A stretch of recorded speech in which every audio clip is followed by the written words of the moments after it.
नमस्कार, के न्यूज के खास कार्यक्रम स्पेशल रिपोर्ट में आपका स्वागत है। मैं हूं आपके साथ गरिमा वाजपेयी। आज हम सबसे पहले बात करेंगे सीएम योगी के बहराइच दौरे की, जबकि धामी सरकार की 4 धाम यात्रा पर तैयार हमारी खास रिपोर्ट दिखाएंगे।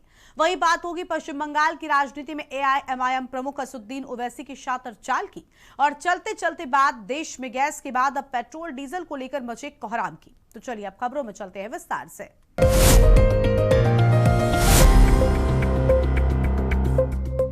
मुख्यमंत्री योगी आदित्यनाथ बुधवार को यूपी के तूफानी दौरे पर रहे, जिसमें बहराइच दौरा काफी अहम रहा। बहराइच में मिशन शक्ति और अंत्योदय के संकल्प को आगे बढ़ाते हुए सीएम ने 136 पात्र परिवारों को मुख्यमंत्री आवास की चाबियां और भूमि के पट्टे सौंपे।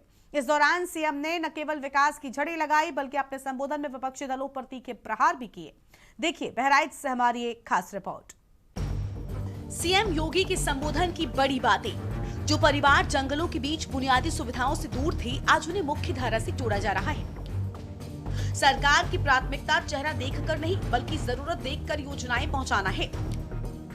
पिछली सरकारों के पास विकास का विजन नहीं था, वो केवल वोट बैंक की राजनीति और परिवारवाद में उलझे रहे। करतनिया घाट क्षेत्र के वन्यजीव संघर्ष का जिक्र, कहा कि मानव जीवन की सुरक्षा सर्वोपरि है। आज योजनाओं का पैसा सीधे लाभार्थी के खाते में पहुंच रहा। बहराइच को आकांक्षी जिला से विकसित जिला बनाने का आह्वान किया। मुख्यमंत्री योगी आदित्यनाथ का बहराइच दौरा न केवल विस्थापित परिवारों के लिए एक नई सुबह लेकर आया, बल्कि उन्होंने अपने संबोधन के जरिए आगामी राजनीतिक दिशा भी स्पष्ट कर दी। बता दें कि बहराइच की धरती विकास के नए अध्याय की गवाह बनी। मुख्यमंत्री योगी आदित्यनाथ ने यहां 136 गरीब और बेसहारा परिवारों के चेहरों पर मुस्कान बिखेर दी। मुख्यमंत्री आवास योजना के तहत लाभार्थियों को घर की चाबियां सौंपी गईं और साथ ही उन भूमिहीन परिवारों को जमीन के पट्टे आवंटित किए गए, जिनका अपना घर होने का सपना सालों से अधूरा था। बहराइच के लोगों को मिली सौगातें। 136 परिवारों को सुरक्षित स्थान पर बसाने के लिए आवास और भूमि के पट्टे। प्रत्येक विस्थापित परिवार को 15-15 लाख रुपए की आर्थिक सहायता के चेक प्रदान किए। जहां इन परिवारों को बसाया जा रहा है, वहां स्कूल, अस्पताल, पक्की सड़कें, बिजली और स्वच्छ पेयजल सुविधाएं उपलब्ध कराने की घोषणा। मिहींपुरवा और आसपास के क्षेत्रों में नई सड़कों और पुलों के निर्माण के लिए अतिरिक्त बजट को मंजूरी दी। मुझे बताते हुए प्रसन्नता है कि यहाँ पर हम लोगों ने जिन परिवारों को यहाँ पे हम पुनर्वास कर रहे हैं, इन परिवारों के लिए हम लोगों ने प्रत्येक परिवार को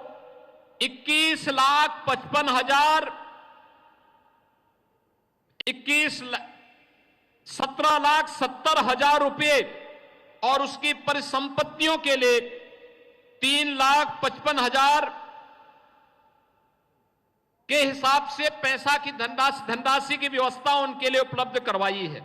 और आज इसके लिए भी 21,55,951 रुपया भरतापुर के नागरिकों को उपलब्ध करवाने का कार्य ये संपन्न किया गया। और इन परिवारों को हम लोगों ने यहां पर ग्राम पंचायत सेमराहना, यहां पर हम लोगों ने इन लोगों के लिए जमीन, ग्राम पंचायत की जमीन अधिग्रहण की। मंच से जनता को संबोधित करते हुए मुख्यमंत्री योगी आदित्यनाथ ने स्पष्ट कह दिया है कि सरकार की योजनाएं अब किसी जाति या धर्म को देखकर नहीं, बल्कि पात्रता के आधार पर मिल रही हैं। सीएम ने कई नई परियोजनाओं की घोषणा करते हुए बहराइच के बुनियादी ढांचे को और मजबूत करने का वादा किया।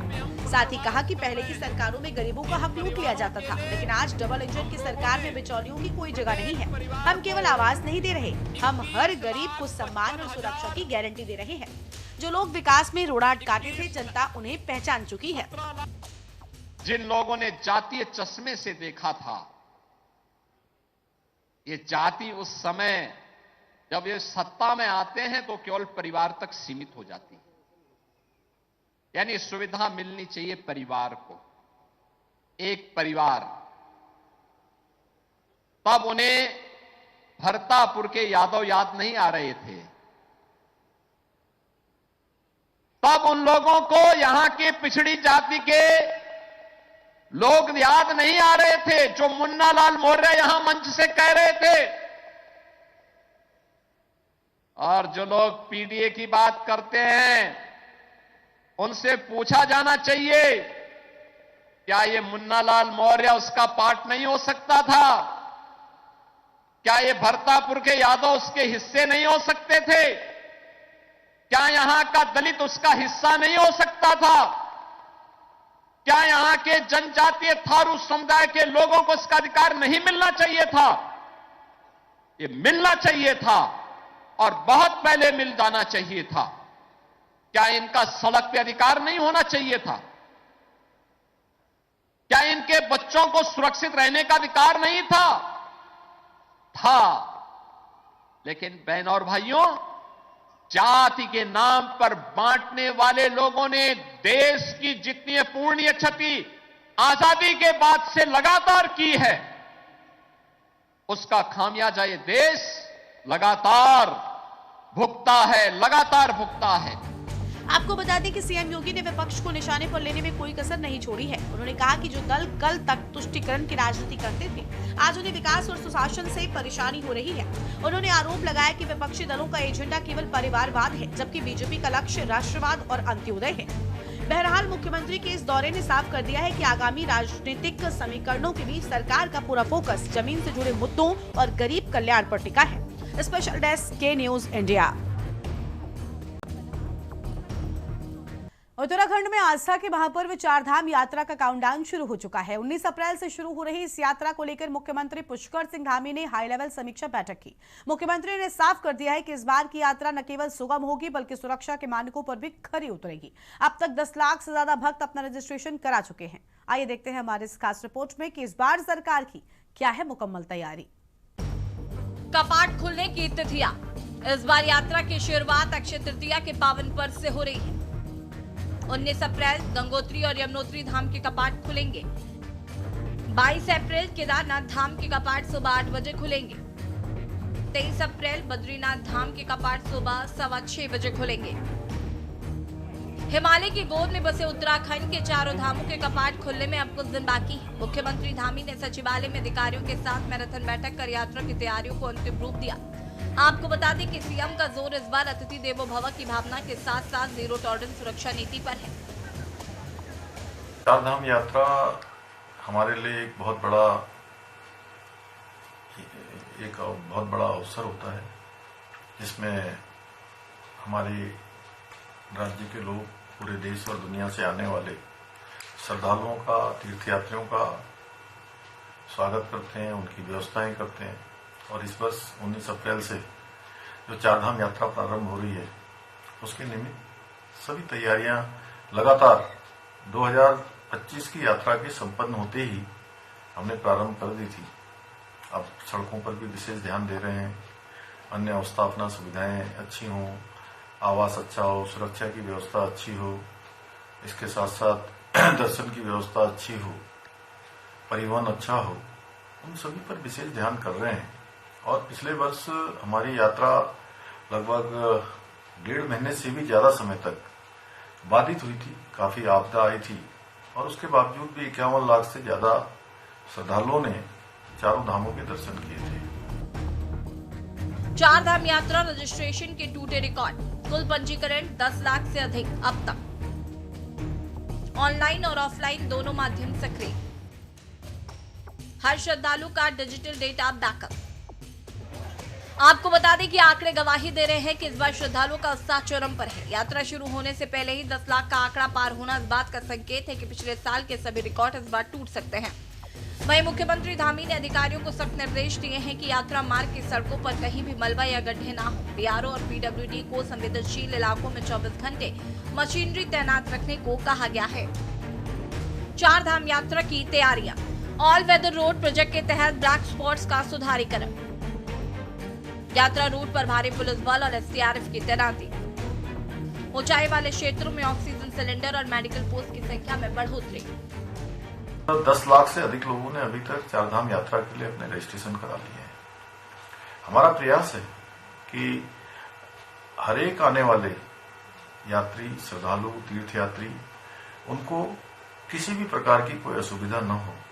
वैसे तो यात्रा चूंकि ऐसा भौगोलिक परिक्षेत्र है, उसमें चुनौतीपूर्ण होती है, लेकिन उसके बावजूद भी हमारा प्रयास रहेगा कि हमारी सर्वोच्च प्राथमिकता रहेगी कि सबके लिए यात्रा एक सुरक्षित यात्रा हो। और मैं सभी तीर्थयात्रियों को जो दर्शन के लिए आ रहे हैं उनके दर्शन हों, और जो भी तीर्थयात्री देवभूमि उत्तराखंड यात्रा के लिए आएंगे, 4 धामों के दर्शन के लिए आएंगे, उनका दर्शन कराना हमारी जिम्मेदारी है। हम एक यात्रियों के दर्शन हों, यह हमारी सरकार सुनिश्चित करेगी। और आपदा एवं परिस्थितियों के आकलन के अनुसार प्रशासन यात्रा को समय समय पर सूचनाएं भी प्रेषित करेगा और आवश्यक दिशा निर्देश भी देता रहेगा। सामान्य यात्रा में कोई भी इस प्रकार की कैपिंग की निर्देश नहीं है। जो भी यहाँ आएंगे उन सभी को हम संपूर्ण रूप से उनके दर्शन कराने की सभी व्यवस्थाएं सुनिश्चित करेंगे। गढ़वाल मंडल विकास निगम के जो हमारे अतिथि गृह हैं, उन अतिथि गृहों में अभी तक 5 करोड़ रुपए से अधिक की एडवांस बुकिंग भी लोगों ने करा ली है। और इसके निमित्त सभी व्यवस्थाएं हमारे सभी अतिथि गृह, होटल व्यवसायी, अन्य जो हमारे ढाबे वाले हैं, टैक्सी वाले हैं, संचालक हैं, सभी से लगातार हमारा प्रशासन का लगातार संवाद भी चल रहा है। आपको बता दें कि ऊंचाई वाले क्षेत्रों में ऑक्सीजन की कमी से निपटने के लिए सरकार ने विशेष इंतजाम किए हैं। यात्रा मार्ग पर कई जगहों पर हेल्थ एटीएम लगाए गए हैं, जहां बीपी, शुगर और ऑक्सीजन लेवल की मुफ्त जांच होगी। मुख्य केंद्रों पर श्रद्धालुओं के लिए 28 प्रकार के स्वास्थ्य परीक्षणों की सुविधा दी गई है। 50 वर्ष से अधिक आयु या पहले से किसी बीमारी, हृदय रोग, अस्थमा, शुगर से ग्रसित लोगों को मेडिकल चेकअप के बाद ही यात्रा शुरू करने की सलाह दी गई है। वहीं हर यात्री के पास एक QR कोड वाला रिस्टबैंड या कार्ड होगा, जिससे प्रशासन को उनकी लोकेशन ट्रैक करने में आसानी होगी। जबकि केदारनाथ मंदिर परिसर के आसपास रील बनाने या वीडियो रिकॉर्डिंग करने पर प्रतिबंध लगाया गया है, ताकि मंदिर की गरिमा बनी रहे। वहीं प्रशासन के सामने सबसे बड़ी चुनौती बदलता मौसम और भारी भीड़ का प्रबंधन है, लेकिन मुख्यमंत्री पुष्कर सिंह धामी के सख्त रोक और तैयारियों को देखते हुए उम्मीद है कि 19 अप्रैल से शुरू होने वाली ये यात्रा श्रद्धालुओं के लिए एक सुखद अनुभव साबित होगी। स्पेशल डेस्क के न्यूज़ इंडिया। वक्त हो रहा है एक छोटे से ब्रेक का।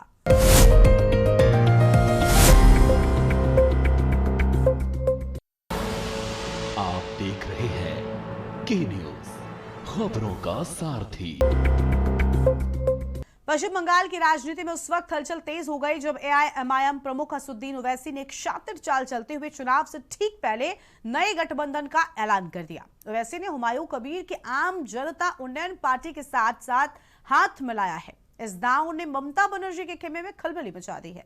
तो वहीं बीजेपी ने इसे ओवैसी की पुरानी रणनीति बताया। क्या ओवैसी बंगाल में किंग मेकर बनेंगे या फिर सिर्फ वोट कटवा? देखिए इस स्पेशल रिपोर्ट में।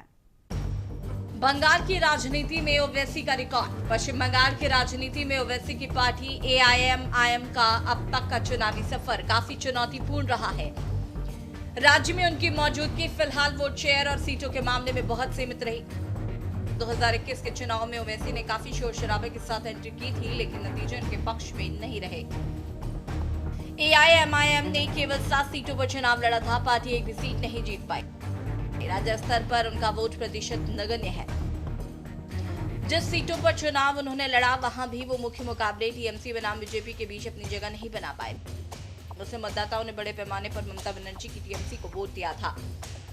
ओवैसी को बंगाल के लोगों ने भारी या वोट काटने वाला मानकर नकार दिया था। 2024 के आम चुनाव में भी बंगाल में AIMIM का कोई खास प्रभाव देखने को नहीं मिला। कोलकाता की दबिश के बीच ओवैसी ने सियासी पारा चढ़ा दिया। बुधवार को प्रेस कॉन्फ्रेंस में असदुद्दीन ओवैसी ने साफ कर दिया कि बंगाल की सत्ता के गलियारों में अब सिर्फ दर्शक बनकर नहीं रहेंगे। हुमायूं कबीर की आम जनता यूनियन पार्टी के साथ गठबंधन का औपचारिक ऐलान करते हुए ओवैसी ने सीधे ममता बनर्जी के वोट बैंक पर चोट की और कहा कि बंगाल के लोग घुटन महसूस कर रहे हैं। यहाँ अल्पसंख्यकों का विकास सिर्फ कागजों पर है और हम उन्हें एक नया मजबूत विकल्प देने आए हैं कि हमारी पार्टी AIMIM वेस्ट बंगाल के इस असेंबली इलेक्शन में हम हमारे भाई जनाब हुमायूं कबीर साहब के साथ अलायंस में लड़ रहे हैं और हमारी पूरी कोशिश होगी कि अलायंस कामयाब हो। और साथ ही साथ ये भी मैं आपको बताना चाह रहा हूँ कि सीट्स कितने हम लड़ेंगे वो भी तय हो चुका है। 1, 2, 3 सीट है, उसके ऊपर बातचीत करके ख़त्म हो जाएगा, बड़ा मसला नहीं है। पूरी कोशिश यही है कि इस चुनाव में इस प्रदेश में मुस्लिम माइनॉरिटी की एक पॉलिटिकल लीडरशिप उभरे और स्ट्रेंथन हो, क्योंकि मेरा मानना यह है कि जितना गवर्नमेंट का एम्पिरिकल डेटा है, चाहे वो वेस्ट बंगाल का क्यों ना हो, गवर्नमेंट ऑफ इंडिया का हो या NSSO का डेटा हो, वो ये बताता है कि उन प्रदेशों में जहां पर मुस्लिम माइनॉरिटी का कोई पॉलिटिकल लीडरशिप नहीं है, उनके सोशल, इकोनॉमिक डेवलपमेंट या ह्यूमन डेवलपमेंट इंडिकेटर्स जो है बहुत खराब हैं। तो इसका एक ऑर्गेनिक कनेक्शन है पॉलिटिकल इंडिपेंडेंट लीडरशिप से, तो वो हमारी कोशिश होगी। अगले इलेक्शन जो 2 फेज में होने वाला है, 23 29 अप्रैल 2026, इनको मेरा गठबंधन करके जोड़ के मेरा भाई जो निर्णय लेंगी, जो निर्देश देंगी, वही मान के मैं चलूँगी अगले दिन में। अरे गठबंधन टूटेगा नहीं कभी, ये जितना दिन जिंदगी रहेगी मैं या पॉलिटिक्स में रहेंगी। मेरा भाई को साथ अगले ये जो शुरू किया 2026 में, अगले दिन जितना दिन जीऊँगी, मेरा पार्टी भी रहेगी, इतना दिन मैं AIM को मेरा गार्जियन मान के, मेरा बड़ा भाई मान के, अगले दिन वो पार्लियामेंट इलेक्शन भी एक साथ लेके। इस बार कितना अलग है समीकरण। हुमायूं कबीर एक स्थानीय को अनुभवी नेता है, जिससे ओवैसी का पर लगा बाहरी होने का ठप्पा कम हो सकता है। इस बार ये गठबंधन 182 सीटों पर चुनाव लड़ने की योजना बना रहा है, जो पिछली बार की तुलना में बहुत बड़ा लक्ष्य है। मुर्शिदाबाद और मालदा ये वो इलाके हैं जहां मुस्लिम आबादी निर्णायक है। अगर यहां गठबंधन 5 से 10% वोट भी काटता है तो जीत हार का अंतर बदल सकता है। ओवैसी ने इस गठबंधन के पीछे का मकसद भी बताया। उन्होंने कहा कि हमारा लक्ष्य बंगाल में अल्पसंख्यकों के बीच से राजनीतिक नेतृत्व को बाहर लाना होगा। मालदा, मुर्शिदाबाद, उत्तर दिनाजपुर जैसे मुस्लिम बहुल जिलों में जहां कभी ममता एक क्षत्र राज था, वहां ओवैसी की मौजूदगी समीकरण बिगाड़ सकती है। जानकारों का मानना है कि अगर अल्पसंख्यक वोट बढ़ते हैं तो इसका सीधा फायदा बीजेपी को मिल सकता है। हालांकि बीजेपी इस गठबंधन पर हमलावर है। बब्बा खेमे का कहना है कि यह तुष्टीकरण की राजनीति का नया अध्याय है, लेकिन सवाल यह है कि ओवैसी का आधार बंगाल की जमीन पर उतना मजबूत है। पिछली बार के प्रदर्शन को देखें तो ओवैसी का जादू बंगाल में एक हाथ नहीं चला था, लेकिन हुमायूं कबीर जैसे स्थानीय चेहरे के साथ आने से इस बार मुकाबला त्रिकोणीय होने के आसार है। दरअसल अब तक बंगाल में ओवैसी का रिजल्ट शून्य रहा, लेकिन हुमायूं कबीर के साथ उनका नया शातिर ममता बनर्जी की चिंता इसलिए बढ़ा रहा है क्योंकि इस बार उनके पास संगठन और स्थानीय नेतृत्व का साथ है। वही बंगाल में चुनावी पारा लगातार बढ़ता जा रहा है। एक तरफ ममता बनर्जी का मां माटी मानुष है, दूसरी तरफ बीजेपी का सुनार बांग्ला का नारा है, और अब बीच में ओवैसी का अल्पसंख्यक कार्ड। देखना दिलचस्प होगा कि बंगाल की जनता ओवैसी के इस विकल्प को चुनती है या फिर ये दांव केवल चुनावी शोर बनकर रह जाता है। Special desk news India. Middle east में छिड़ी जंग की लपटें भारत की रसोई और गाड़ियों के पहियों तक पहुंचती नजर आ रही हैं। ईरान और इजराइल अमेरिका के बीच बढ़ते तनाव ने वैश्विक तेल सप्लाई चेन को झकझोर दिया है। सरकार कह रही है कि पर्याप्त स्टॉक हमारे पास है, लेकिन जमीनी हकीकत कुछ और ही बयान कर रही है। गैस सिलेंडर के लिए लंबी वेटिंग के बाद अब पेट्रोल पंपों पर गाड़ियों की कतार गवाही दे रही है कि आम जनता के मन में डर बैठ चुका है। वहीं विपक्ष ने इसे सरकार की विफलता बताते हुए हर मोर्चा जो है वो खोल रखा है। देखिए स्पेशल रिपोर्ट। सिलेंडर के लिए जंग, जनता बेबस, गैस की किल्लत भारी, मुश्किल जारी, कतार पर कतार फिर भी खाली हर बार। सिलेंडर का इंतजार कब खत्म होगा ये वार। एजेंसी पर भीड़, सिस्टम पूरी तरह से फेल। गैस संकट गहराया, जनता ने सवाल उठाया। एक सिलेंडर जो कभी घर की सबसे सामान्य जरूरत हुआ करता था, आज वो सबसे बड़ी जंग बन चुका है। हापुड़ से जो तस्वीरें सामने आ रही हैं, वो सिर्फ भीड़ नहीं दिखाती, बल्कि उस बेबसी को दिखाती हैं जहां लोग घंटों से नहीं बल्कि दिनों से इंतजार कर रहे हैं। सुबह होते ही गैस एजेंसी के बाहर लंबी लंबी कतारें लग जाती हैं। लोग अपना काम धंधा छोड़कर सिर्फ एक सिलेंडर के लिए यहाँ पहुँच रहे हैं, लेकिन इंतजार के बाद भी नतीजा वही, खाली हाथ। गुस्सा अब साफ दिखने लगा है। लोग खुलकर प्रशासन के दावों पर सवाल उठा रहे हैं और कह रहे हैं कि अब सब्र टूट चुका है। क्या नाम है आपका? वंश। क्या समस्या है आपके एजेंसी पे खड़े हैं? यह समस्या यो है, समस्या हम 3-4 दिन से आ रहे हैं लगातार और सिलेंडर नहीं मिल रहा मैं बिल्कुल भी।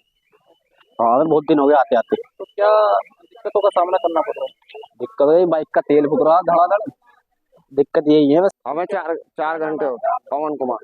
क्या मामला है यहाँ पे जो घंटे खड़े हो लाइन? यहाँ एक गैस लेने के लिए आएगी और जो जी ये कभी तो यूँ कहते हैं कि सर्वे डाउन है, कभी साइड ना आ रही है और जो देने को तैयार नहीं।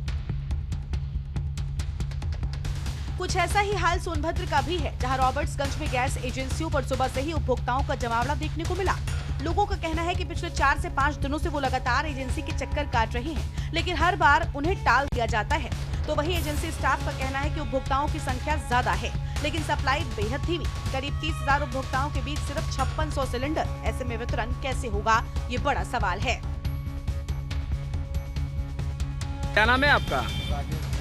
राजेश जी, आप यहाँ सिलेंडर लेने आए हैं एलपीजी, क्या स्थिति है, मिल रहा है? अभी तो नहीं मिल रहा है। क्या बोल रहे हैं आप? क्या बोला जा रहा है? बोल रहे मिलेगा। कब मिलेगा? अभी कोई क्लियर नहीं। कितने दिनों से दौड़ रहे हैं आप यहाँ पे? तीसरा दिन है। आपका नाम? रोशन। मेरा नाम रोशन है। रोशन जी, यहाँ पे जैसा कि हिंदुस्तान HP गैस एजेंसी है यहाँ पे गोदाम में, तो यहाँ किस पद पर हैं आप? हम यहाँ के स्टाफ हैं। स्टाफ है। क्या कंडीशन है, लोड कब आया था यहाँ पे, वितरण को लेकर के क्या स्थितियाँ हैं? लोड बहुत ही कम आ रहा है क्योंकि जितने भी ग्राहक आ रहे हैं सब अपने आप ही यहाँ से गुस्सा हो जा रहे हैं कि नहीं मिल रहा है लोड आएगा नहीं तो कहाँ से किसी को दिया जाएगा। चंदौली में भी हालात कुछ अलग नहीं है। गैस सिलेंडर को लेकर उपभोक्ताओं में भारी आक्रोश है। सुबह से ही एजेंसियों पर लंबी कतारें हैं, लेकिन समय पर गैस नहीं मिल रही है। लोगों का आरोप है कि KYC और ऑनलाइन बुकिंग के नाम पर उन्हें परेशान किया जा रहा है। यहाँ तक कि गैस की कालाबाजारी के भी आरोप लगने लगे हैं। लोगों का कहना है कि जरूरतमंदों को गैस नहीं मिल रही, लेकिन ब्लैक में ऊंचे दामों पर सिलेंडर बेचे जा रहे हैं। होम डिलीवरी भी ठप है, जिससे बुजुर्ग और महिलाएं सबसे ज्यादा परेशान हैं। बताइए सर, हमारा राजेश्वर कुमार है, घर हम आए हैं पढ़िया से। क्या समस्या है यहाँ गैस एजेंसी पर? गैस एजेंसी पर यही हमको समस्या है। हम 10 तारीख को बुकिंग किए हैं, अभी तक हम दौड़ रहे हैं, हमको मिले ही नहीं अभी तक। क्या कह रहे हैं? अभी तक अंदर गया पासबुक, अभी तक नहीं आया। हम सुबह से 7 बजे से यहाँ पर खड़े हैं। रायबरेली और हरदोई में भी तस्वीर लगभग एक जैसी है। सुबह से गैस एजेंसियों के बाहर लंबी लाइनें, लेकिन सिलेंडर नहीं। हरदोई में तो हालात और भी खराब दिखाई दिए। घंटों इंतजार के बाद भी लोगों को गैस नहीं मिली, तो लोगों का गुस्सा फूट पड़ा। विरोध बढ़ता देख एजेंसी का शटर तक गिरा दिया गया। लोगों का आरोप है कि KYC के नाम पर उन्हें जबरदस्ती परेशान किया जा रहा है और जिम्मेदार अधिकारी मौके पर मौजूद ही नहीं है। हमीरपुर में गैस का संकट सिर्फ घरों तक सीमित नहीं रहा। होटल और रेस्टोरेंट भी इससे बुरी तरह से प्रभावित हैं। कमर्शियल सिलेंडर न मिलने पर होटल संचालकों ने डीजल भट्टी का सहारा लिया है। मिठाई की दुकानों में भी अब गैस की जगह डीजल का इस्तेमाल हो रहा है, लेकिन इसकी लागत ज्यादा है, जिसका सीधा असर कारोबार पर पड़ रहा है और कई छोटे भोजनालय बंद होने की कगार पर पहुंच चुके हैं। वहीं आम लोग KYC और सर्वर की समस्याओं से जूझ रहे हैं। क्या नाम है आपका? वीरेंद्र कुमार। आप यहाँ भारत गैस एजेंसी आए थे, बड़ी गैस समेत। कितनी देर से बैठे सिलेंडर? अरे हम 10:10 से आगे जब से बैठे हैं यहाँ। तो अभी तक आपको सिलेंडर नहीं मिला? आप बता रहे हैं KYC 2013 का कनेक्शन है, बता रहे हैं KYC चाहिए। KYC का क्या बोल? पता नहीं, KYC का अभी सर्वर नहीं है। क्या नाम है आपका? सुनीता। आप ये अस्थायी भोजनालय चला रही हैं, गैस सिलेंडरों की दिक्कत वगैरह कुछ आ रही है? आ रही है, सिलेंडर नहीं मिल रहा है। तो क्या कर रहे हैं ऐसे मामले में? किस तरह से दुकान चला रहे हैं, मैनेज कर रहे हैं चीजों को? जो पहले की भराए रखे थे उसी के काम चले, इस बार नहीं मिलेंगे तो बंद हो जाएगी। आप लोगों के यहाँ देखा जा रहा है डीजल भट्टी लगा के जो मिठाइयाँ हैं वो बनाई जा रही हैं, तो किस तरह से क्या काम कर रहे हैं? डीजल भट्टी में उतना साफ सुथरा काम नहीं हो पाता और थोड़ा महंगी पड़ती है गैस की अपेक्षा। अब वैसे हम लोगों को सुनने को मिला है कि 10% अलाउ हो गया है। फिलहाल अभी ऐसी कुछ सुविधा नहीं है, जैसे तैसे काम चल रहा है, दिक्कतें तो आ ही रही हैं। चाहेंगे कि कुछ और बढ़ाया जाए गैस की व्यवस्था। 10% में क्या होता है? फिलहाल सरकार के दावे हैं कि गैस सिलेंडर की जो लोगों तक पहुंचाने का कार्य है वो भरपूर मात्रा में किया जा रहा है। कई जिले, कई तस्वीरें, लेकिन हर जगह एक ही कहानी। सप्लाई कम, सिस्टम सुस्त और जनता त्रस्त। गैस का ये संकट अब सिर्फ परेशानी नहीं बल्कि एक बड़ा सवाल बन चुका है। सवाल सिस्टम की तैयारी पर, सवाल प्रशासन की जिम्मेदारी पर और सबसे बड़ा सवाल आखिर कब तक यूं ही लाइन में खड़ा रहेगा आम आदमी। Bureau report, K News India। Special report में आज इतना ही। तमाम बड़ी खबरों के लिए आप बने रहिए के न्यूज इंडिया के साथ। नमस्कार।